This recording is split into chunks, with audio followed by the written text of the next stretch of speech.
Aku lulus SMA tahun 2020 dan ditolak SNMPTN.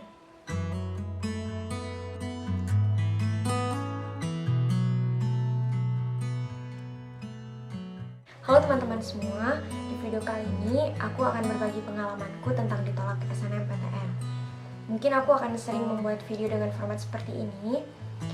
Alasannya karena aku ingin menunjukkan ke diriku di masa depan, ada banyak hal yang sudah kamu lalui dan itu adalah hal-hal yang sangat berpengaruh sehingga kamu bisa mengambil banyak keputusan-keputusan bijak di masa mendatang.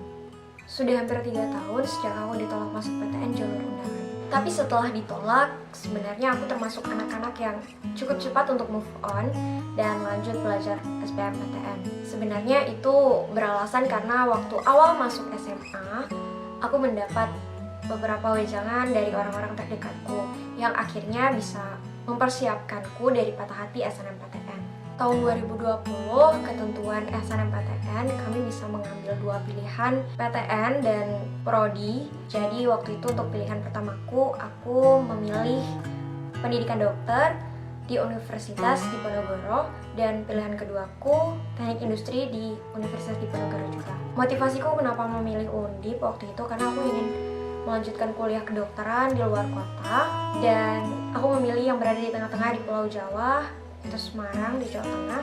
Jadi aku memilih Undip, walaupun dari SMA aku yang ngambil kedokteran itu masih sedikit di Undip. Dan seperti yang kalian tahu, sayangnya aku ketolak SNMPTN. Mungkin video ini nggak bakalan bisa cocok untuk semua orang karena kita punya pengalaman-pengalaman yang berbeda yang udah kita lalui. Yaitu kita dituntut untuk bisa bangkit dengan cepat untuk belajar SBMPTN. Jadi mau nggak mau, siap nggak siap, nggak boleh terlalu lama terpuruk. Dan ini adalah beberapa hal yang membuatku cukup cepat untuk move on dari penolakan itu. Yang pertama, aku berpikir bahwa SNMPTN adalah bonus dari Allah. Kalau aku bisa keterima, itu rezekiku, biar aku nggak perlu capek-capek lagi belajar untuk tes UTBK atau seleksi mandiri. Waktu itu aku mikirnya SNMPTN itu kayak jackpot. Kamu bisa keterima PTN dengan jalur undangan karena hasil dari perjuangan 3 tahun SMA untuk ngumpulin nilai dengan baik, untuk bisa jadi ranking di kelas, untuk bisa dapat nilai yang tinggi di atas teman-teman yang lain. Aku sebelumnya mendengar pengalaman dari seseorang yang lebih dulu melalui SNMPTN. Intinya jangan pernah menaruh harapan sepenuhnya pada kalimat aku pasti keterima SNMPTN. Berpikir positif itu baik, tapi menaruh seluruh harapan pada satu kesempatan itu sepertinya bukan pilihan yang tepat. Dan itu yang membuat aku bisa cepat move on dari penolakanku waktu itu. Karena aku nggak pernah benar-benar menaruh seluruh harapanku pada satu kesempatan. Aku nggak menutup mata ada kesempatan lain yang bisa membawaku ke PTN impianku. Yang kedua, UTBK SBMPTN adalah ujian sesungguhnya. Aku mikir kalau UTBK itu adalah ujian untuk masuk PTN yang sesungguhnya. Untuk kerjain ujian, kita pasti punya kesempatan yang sama untuk belajar. Kita punya kesempatan untuk dapat kerjain soal yang tingkat kesulitannya juga sama, udah ditentuin sama lembaga penyelenggara ujiannya. Dan itu tinggal kemauan kita aja, mau belajar sekeras apa, mau berusaha sekeras apa. Tahun 2020, pandemi baru masuk ke Indonesia dan banyak aturan-aturan baru yang ditetapkan pemerintah.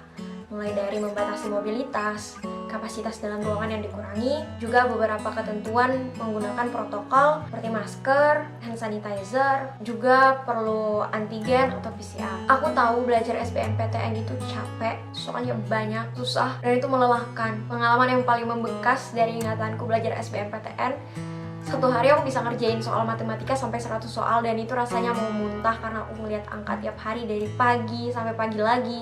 Kenangan SBMPTN itu cukup diingat aja, nggak mau diulang lagi. Sebenarnya di tahun yang sama aku langsung keterima SBMPTN, tapi ada cerita menarik tentang SBMPTN. Jadi aku ikut lagi tahun depan, dan aku ikut SBM 2 kali. Aku akan cerita di video lainnya karena nanti video ini akan kepanjangan. Lanjut ke yang ketiga, aku mempersiapkan rencana untuk kemungkinan-kemungkinan terburuk. Waktu itu kemungkinan terburuk menurutku adalah seleksi mandiri. Kalau nggak keterima SNMPTN, SBMPTN, mau nggak mau ikut seleksi mandiri di PTN. Di situ aku punya banyak pertanyaan untuk diriku sendiri dan aku harus bisa jawab pertanyaan-pertanyaan itu. Seperti Mau seleksi mandiri di univ mana aja, mau ngambil jurusannya apa, tetap sama seperti pilihan-pilihan sebelumnya, atau mau linjur sekalian. Alasannya kenapa ngambil di universitas A, kenapa ngambil jurusan B, persyaratannya apa aja di tiap masing-masing univ. Kalau akhirnya nggak keterima juga, mau gimana? Pertanyaan terakhir dijawab oleh poin keempat, plan gap year. Ya, aku sempat punya plan gap year, dan itu udah diomongin juga ke orang tua. Kalau akhirnya gak keterima di PTN, aku mutusin untuk gap year dan nyoba lagi tahun depan. Aku milih untuk gak masuk swasta atau nyoba untuk daftar ke universitas swasta karena aku eman sama duitnya. Dan mungkin tiap orang juga punya alasan masing-masing. Walaupun alasanku klise, aku punya rencana di belakangnya. Sama seperti rencana kemungkinan terburuk, aku punya banyak pertanyaan tentang planning gap year. Selama gap year, mau gimana? Mau belajarnya kayak gimana? Ikut kelas online, privat, atau belajar sendiri? Nanti pilihannya mau ambil apa? Jurusan apa? Kenapa harus ambil jurusan itu? Jurusannya di mana?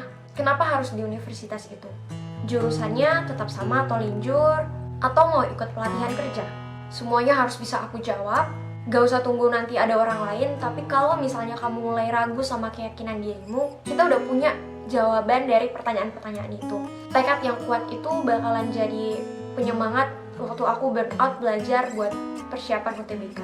Jadi gak ada alasan lain yang bisa buat aku oleng ke kiri, oleng ke kanan, sampai aku buyar dari tujuan utamaku. Itu satu langkah yang lebih baik.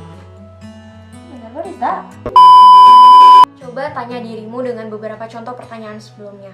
Kalau kamu sendiri belum yakin dengan apa yang kamu pegang, belum yakin dengan dirimu, gimana caranya bisa yakinin orang lain?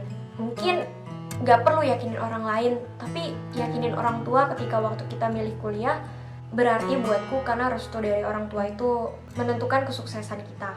Ridho dari mereka itu sangat berdampak waktu aku nentuin mau lanjut kuliah di mana dan ngambil apa. Semoga waktu kamu lihat video ini, kita semua sudah bisa ikhlas dan berdamai dengan diri sendiri kalau akhirnya cuma dapat kata semangat. Untuk kamu yang keterima, selamat. Semoga perjalanan perkuliahannya bisa lancar. Semoga semua bisa diterima di kampus impiannya. Perjalanannya masih panjang. Dan kalau kamu punya hal-hal yang ingin didiskusikan, silahkan komen di bawah. Mungkin itu aja untuk video kali ini. Thank you for watching. Bye-bye.